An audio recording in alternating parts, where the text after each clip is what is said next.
অন্যায় মৃত্যুর যন্ত্রণা তাদের আত্মাকে আটকে রেখে দেয় সেই বাড়িতেই। আর তখনই শুরু হয় অদ্ভুত সব ঘটনা।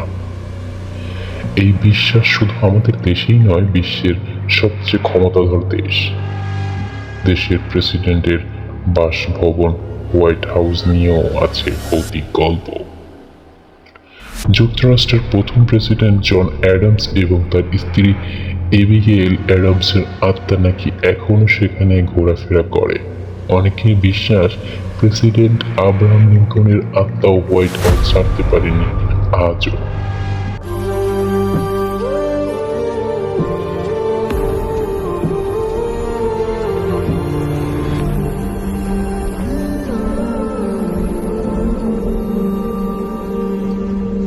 হ্যালো ভিউয়ার্স, ওয়েলকাম আমাদের আরও একটা নতুন এপিসোডে। যারা যুক্ত আছেন আমাদের সাথে, এখনও পর্যন্ত যারা সাবস্ক্রাইব করে নাই দ্রুত সাবস্ক্রাইব করে নিয়ে আমাদের সঙ্গেই থাকুন আর পুরো ঘটনাটা শুনুন।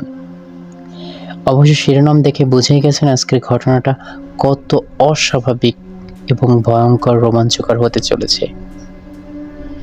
তো আপনারা যারা এই ধরনের ঘটনা আমাদেরকে লিখে পাঠাতেছেন, অবশ্যই কমেন্ট বক্সে আপনারা জানাবেন, আমরা আপনাদের সাথে যোগাযোগ করব।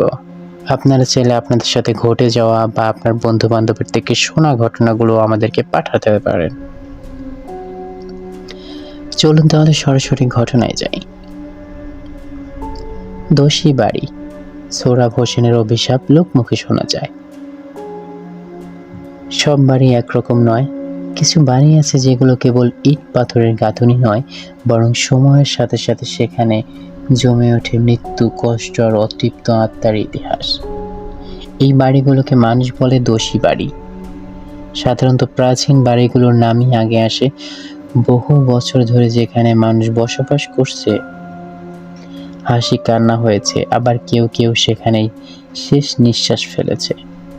অনেকে শান্তিতে চলে যায়, কিন্তু কেউ পারে না।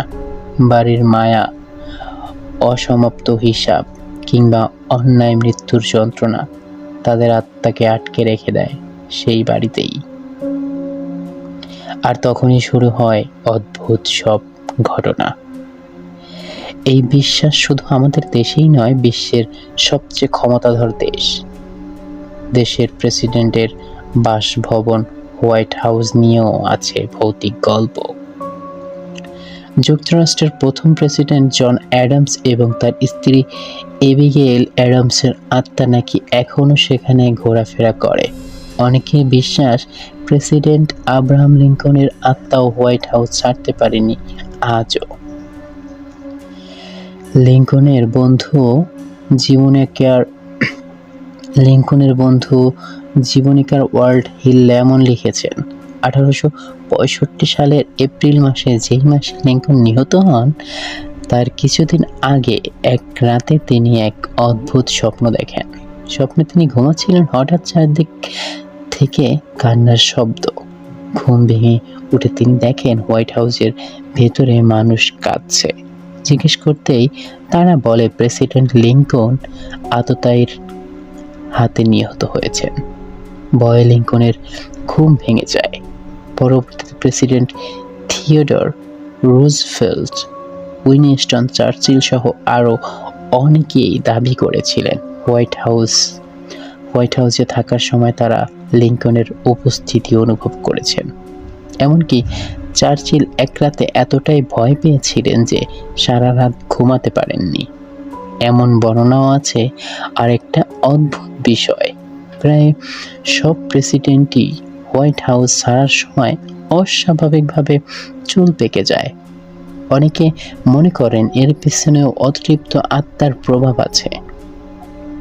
ইতিহাস বলে, যেখানে অন্যায়ভাবে অত্যাচার হয়, সেখানেই প্রেতাত্মা থেকে যাওয়ার সম্ভাবনা বেশি। ইংল্যান্ডের টাওয়ার অব লন্ডন তারই উদাহরণ। এক সময় সেখানে অসংখ্য মানুষকে মৃত্যুদণ্ড দেওয়া হয়েছে। রাজা অষ্টম হেনরির স্ত্রী এনি বলেন, যিনি পুত্র সন্তান দিতে পারেননি, তার শিরশ্ছেদও সেখানেই হয়। আজও শোনা যায় মাথাবিহীন এনি বোলেনের অতৃপ্ত আত্মা টাওয়ারের অন্ধকারের করিডরে ঘোরে। 1864 সালে এক সৈনিক নাকি সেই প্রেতাত্মার সঙ্গে লড়াই পর্যন্ত করেছিল, এমন দাবিও ইতিহাসে আছে। এইসব কথা বলার কারণ একটাই, ভূত বা প্রেতাত্মায় দূষিত বাড়ির গল্পকে হালকাভাবে নেওয়া যায় না। ঠিক তেমনই এক দোষী বাড়ি ছিল সোহরাব হোসেনের বাড়ি। এই বাড়ির ইতিহাস শুরু হয় ব্রিটিশ আমলে। সোহরাব হোসেনের দাদা ছিলেন এলাকার প্রভাবশালী ও ধনী মানুষ। তিনি থাকতেন এলাকার একদিকে, আর যেই জায়গায় বর্তমানে বিশাল দালান দাঁড়িয়ে আছে সেখানে তখন থাকতো গরিব মানুষ, প্রায় বিস্তৃত মতো এলাকা, প্রায় বস্তির মতো এলাকা। একদিন হঠাৎ করে সে বস্তির এক গরিব লোকের ঘরের মাটিতে দেখা দিল বিশাল ফাটল। ফাটল এতটাই গভীর ছিল যে নিচে অন্ধকার তল পর্যন্ত দেখা যাচ্ছিল। আতঙ্কিত হয়ে লোকটি খবর দেয় সোহরাব হোসেনের দাদাকে। তিনি এসে একবার তাকিয়েই বুঝে যান এটা সাধারণ ফাটল নয়, এটা গুপ্তধনের ইঙ্গিত। স্টিলের লাঠি দিয়ে ফাটলের ভেতরে খোঁচা দিতেই ধাতব শব্দ। গরিব লোকটাও বুঝে যায় তার ঘরের নিচে লুকিয়ে আছে অমূল্য কিছু। সোহরাব হোসেনের দাদা লোকটিকে প্রস্তাব দেন জমিটা বিক্রি করে দিতে, কিন্তু লোকটি রাজি হয় না। সেদিন তিনি ফিরে যান। পরদিন সকালবেলা এলাকার বাসী যা দেখে তাতে রক্ত জমে যায় সবার শরীরে। ফাটলের ভেতর থেকে উদ্ধার হয়ে সেই গরিব লোকটির মৃতদেহ। ভয়ের আতঙ্ক আশপাশের গরিব পরিবারগুলো একে একে এলাকা ছেড়ে চলে যায়।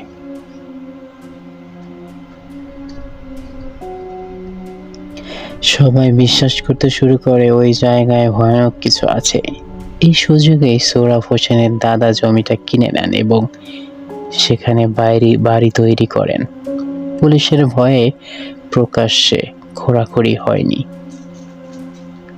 কিন্তু লোকমুখে শোনা যায় প্রতিদিন রাতে তিনি সেই কক্ষে গিয়ে একা একা মাটি খুঁড়তেন, যেখানে এক সময় ফাটল ছিল। তিনি গুপ্তধন পেয়েছিলেন কি না তা কেউ জানে না, তবে মৃত্যুর হাত থেকে কেউ রেহাই পায়নি। তবে অজানা কারণে মারা যান সোহরাব সাহেবের দাদা। তারপর তার ছেলে সোহরাব সাহেবের বাবা অস্বাভাবিকভাবে মৃত্যুবরণ করেন, আর সেই মৃত্যু হয় ঠিক সেই গুপ্তধনেরই কক্ষেই।